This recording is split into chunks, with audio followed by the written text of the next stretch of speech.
Quel peut être l'impact de la baisse de l'euro sur la croissance française?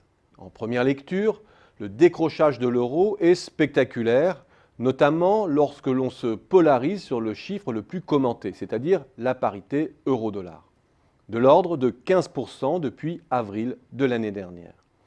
Et une parité qui a brisé le seuil symbolique des 1,20, une première depuis 10 ans.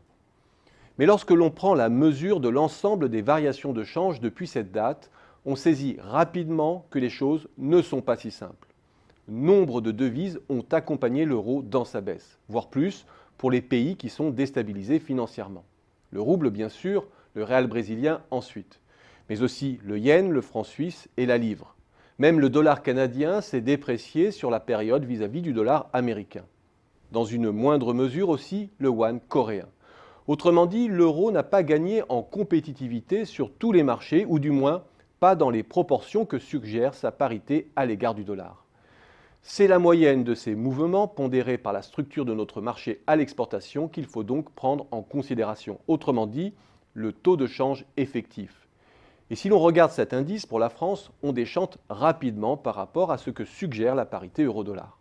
L'euro, vu de la France, se serait déprécié de 2,4% par rapport à l'ensemble des monnaies et de 3,9% si j'intègre le récent décrochage de janvier.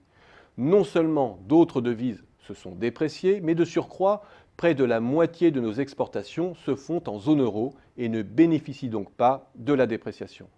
Ce n'est pas suffisant pour changer la face de la croissance.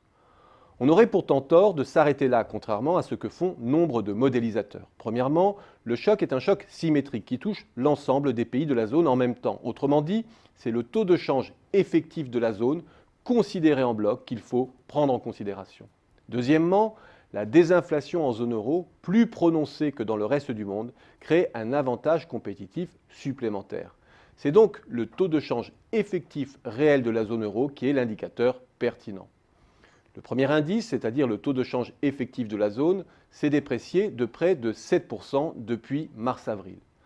Lorsque j'intègre l'effet différentiel de prix, le taux de change effectif, dit réel, s'est déprécié lui de près de 8% depuis mars-avril 2014. C'est donc un choc significatif qui atteint l'ensemble de la zone euro, un choc qui pourrait produire 0,5 à 1 point de croissance supplémentaire sur un horizon de 1 à 2 ans. Pas de quoi résoudre nos problèmes de croissance à long terme, mais une bouffée d'oxygène qui redonne une seconde chance à la reprise européenne à court terme.